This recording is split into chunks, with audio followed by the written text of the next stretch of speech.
प्रयत्न से सफलता की कहानी बूंद बूंद से ही घड़ा भरता है। जीवन में कभी ऐसी परेशानी आती है जिसे हम सब मिलकर भी खत्म कर पा सकते हैं, तो उसमें हम सभी का योगदान होना ज़रूरी होता है।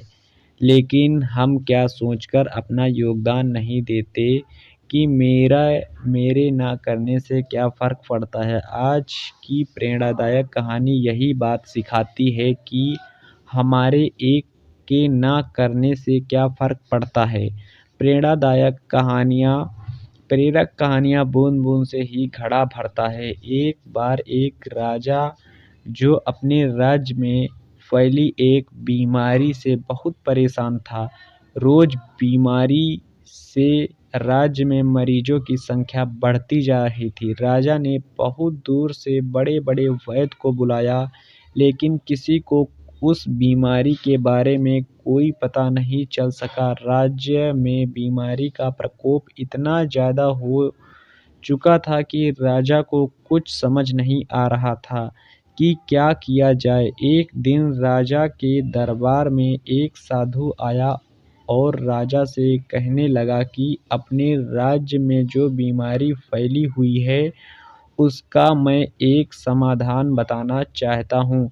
राजा ने कहा, इस बीमारी को दुनिया के सबसे बड़े वैद्य सही ना कर सके, उसे आप कैसे सही कर सकते हैं? साधु ने कहा कि हाँ, मैं इस बीमारी को सही कर सकता हूँ, लेकिन इसके लिए राज्य के सभी नगरवासियों को अपना योगदान देना होगा।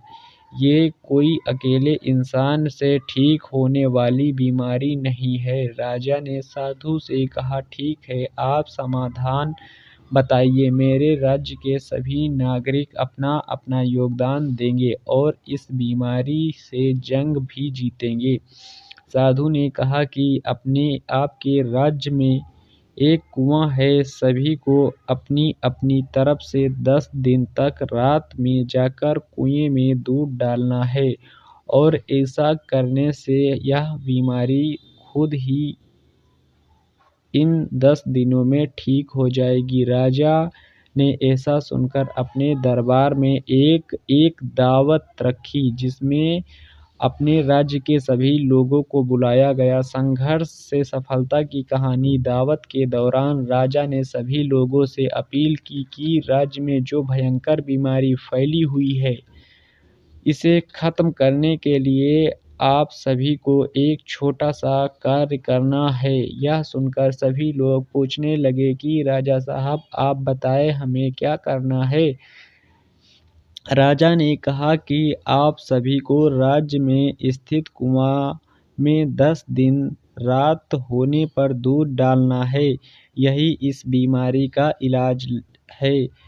चपेट में आ जाएंगे और एक दिन सभी मारे जाएंगे। सभी लोगों ने राजा से वादा कर लिया कि हम सभी जरूर कुएं में दूध डालकर आएंगे और इस बीमारी को जड़ से खत्म कर देंगे। सभी लोग अपने-अपने घर चले गए। रात हुई, सभी लोग कुएं में दूध डालने के लिए कुएं के पास आने लगे और दूध डालने लगे। पूरी रात लोगों का आना-जाना लगा रहा। सुबह होने ही वाली थी, किसी ने एक बुढ़िया को कुएं की तरफ जाते देखा और उसके हाथ में जो बाल्टी थी, उसमें देखा कि दूध की जगह पानी भरा हुआ है। बुढ़िया कुएं के पास जाकर चारों तरफ देखकर चुपके से बाल्टी का पानी कुएं में डाल दिया और वापस अपने घर आ गई। ऐसा होते हुए 10 दिन बीत गए, लेकिन बीमारी कम नहीं हुई बल्कि और ज़्यादा हो गई। इस 10 दिनों के बाद फिर से वही साधु राजा के दरबार में आया। साधु को देखकर राजा ने साधु से कहा कि आपने कहा था कि 10 दिनों तक कुएं में दूध डालने से बीमारी ठीक हो जाएगी। हम सभी ने ऐसा ही किया है, लेकिन कुछ फ़ायदा नहीं हुआ बल्कि और ज़्यादा खतरनाक स्थिति बन गई है। साधु कुछ देर चुप रहा, फिर राजा से बोला कि आपको सही पता है कि सभी लोगों ने ईमानदारी से कुएं में दूध डाला है। राजा कुछ देर तक सोचता रहा। इतने में एक व्यक्ति बोला कि राजा साहब, मैंने एक बुढ़िया को कुएं में दूध की जगह पानी डालते हुए देखा था, इसीलिए ही बीमारी सही नहीं हुई है। राजा ने अपने सिपाहियों से कहा कि उस बुढ़िया को पकड़कर लाया जाए जिसने कुएं में दूध न डालकर पानी डाला था, और उसकी वजह से ये भयंकर बीमारी ठीक नहीं हुई। उस बुढ़िया को राजा के पास लाया गया। राजा ने पूछा कि तुमने कुएं में दूध न डालकर पानी क्यों डाला? बुढ़िया राजा से कहने लगी, राजा साहब, जब सब दूध डाल रहे थे तो मैंने सोचा कि मेरे एक के दूध न डालने से क्या फर्क पड़ता, और सभी ने तो दूध डाला ही है, इसीलिए मैंने कुएं में पानी डाल दिया। इतना सुनकर राजा और साधु दोनों कुएं के पास जाने लगे, ये देखने के लिए कि क्या सभी ने दूध डाला है या नहीं।